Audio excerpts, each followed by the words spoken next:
뭐해 나가자며. 동네 건달, 그 사랑의 씨발. 별빛이 내 순박한 노총각, 뭐 목소리 왜 그래? 조선의 야구 선수, 이 시대의 아버지, 비열한 킬러, 음흉한 무당, 탐욕에 가득 찬 군인, 수사밖에 모르는 워커홀릭 형사까지. 승진이 왔네, 승진이 왔어. 산체스의 인물 탐구 그 첫 번째는 배우 황정민의 영화로운 순간 탑3입니다. 한 달간의 검경 합동 수색 작업에도 불구하고 온 국민을 충격으로 몰아넣은 연쇄살인 사건. 계속된 검거 실패로 대통령이 직접 사건에 개입하고 수사 도중 유력한 용의자가 사망하는 사고가 발생하자 경찰청은 마지막 카드를 꺼내들죠. 이게 보통 사건이냐? 과정은 필요 없고 결과. 바로 가짜 범인인 배우를 만들어 사건을 종결짓는 것입니다. 이 사건을 맡은 광역수사대 에이스 최철기. 일만 잘 처리되면 그동안 없던 줄이고 빼기고 한 번에 생기는 거야. 그는 승진을 보장해주겠다는 조건을 받아들이고 사건에 뛰어들게 되죠. 그런데 최철기가 입찰 비리건으로 구속시킨 김 회장과 모종의 관계가 있던 검사 주양. 그의 뒤를 캐던 중 조사 과정에서 최철기가 사건을 조작했음을 알아차리고 나도 조사를 좀 하다 보니까 최 반장이 해동을 못 친 게 아니고 안 친 거더만. 최철기는 위기에 봉착하게 되는데 그의 작품 중에서 영화 부당거래에 최철기 연기가 인상 깊었던 이유는 단연 이 장면 때문입니다. 최철기는 자신의 팀과 가족들이 압수수색을 받게 되자 주양 검사를 찾아갔는데 최철기를 비꼬고 조롱하는 그의 앞에서 입은 옷을 모두 벗고 무릎을 꿇으며 사과합니다.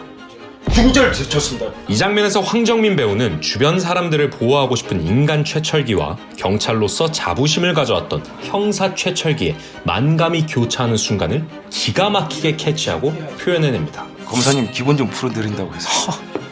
어이 검사님, 오늘은 검사님이라고도 부르시네. 입으로는 우리 검사님이라며 어르고 달래고 있지만 눈빛은 적이라기엔 부드럽고 호의라기엔 냉정합니다. 옷을 벗고 무릎을 꿇고 있는 그의 표정에선 결의와 모멸감이 함께 공존합니다. 승진을 목표로 수사를 조작한 더러운 인간이지만 경찰이란 자부심은 가지고 있는 최철기의 끓는 속을 완벽하게 가리지도 완연히 드러내지도 않는 표정으로 정말 놀랍도록 다채로운 연기를 보여줍니다. 이처럼 영화 부당거래 속 최철기의 만감이 교차하는 순간을 번뜩이게 만들어낸 황정민 배우. 배우 황정민의 영화로운 순간 3위였습니다. 마치 배트맨의 고담시가 연상되는 딱히 평화로워 보이지는 않는 가상의 도시 안남시. 그곳의 시장을 맡고 있는 한 남자가 정치질을 하고 있습니다. 말이 됩니까 이게? 웃으면서 검사와 신경전을 벌이다가 이내 안경 속 서늘한 눈빛을 반짝이며 기선을 제압해버립니다. 지금 시대가 어느 때인데 니들이 힘자랑이야. 무소불위의 권력인 검사도 겁내하지 않아 보이는 시장 박성배. 시장님 혼자 얘기하실 거면 저희들은 왜 불렀습니까? 재개발 회의에서 뜻대로 되지 않자 자신의 수와 한도경의 목을 조르고 엉덩이 노출까지. 그렇게 자신의 이익을 위해 자해 쇼까지 벌이고 저 박승빈은 여러분들과 끝까지 갈 겁니다. 돈과 권력으로 수화를 조종해 눈 하나 깜빡하지 않고 사람까지 죽이는데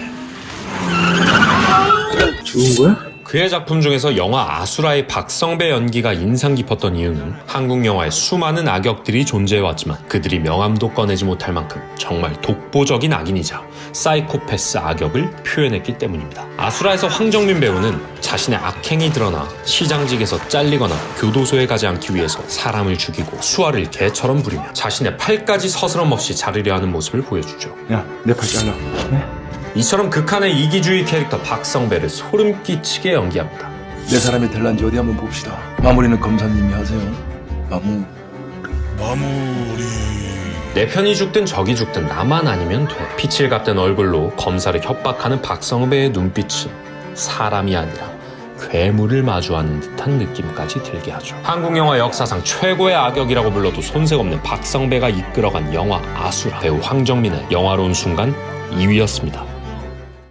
무시무시하게 모여있는 조폭들.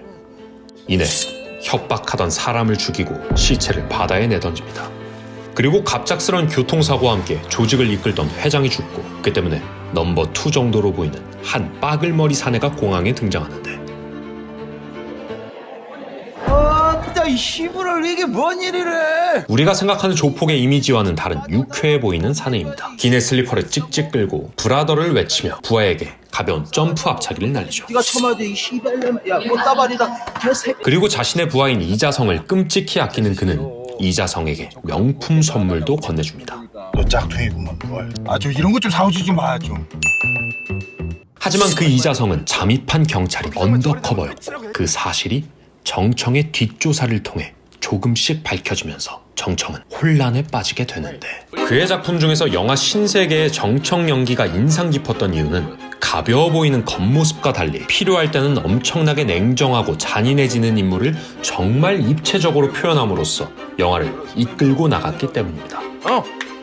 붕가. 시종일관 개그를 날리는 가벼운 모습 속에 철저하게 뒷조사를 하는 치밀함, 형사를 마주해도 쫄지 않는 대범함, 프락스를 눈 하나 깜짝하지 않고 처리해버리는 냉정함, 가장 아끼는 동생을 향한 의심과 고뇌, 그리고 엘리베이터 씬에서 보여준 집념의 전투력과 마지막 죽는 순간까지 동생을 생각하는 우정의 브로맨스까지. 이처럼 황정민 배우는 여러 가지의 다채로운 모습을 정청이라는 하나의 캐릭터로 녹여내 선역이 아님에도 죽음을 맞이할 때 관객들이 안타까워하는 감정을 동조하는 그 순간을 만들어냅니다. 어딘가 정말 살아있을 것만 같은 입체적인 캐릭터 정청이 이끌어간 영화 신세계, 배우 황정민의 영화로운 순간 1위였습니다. 당신의 영화로운 순간은 언제인가요? 산체스의 인물탐구 다음 시간에 뵙겠습니다.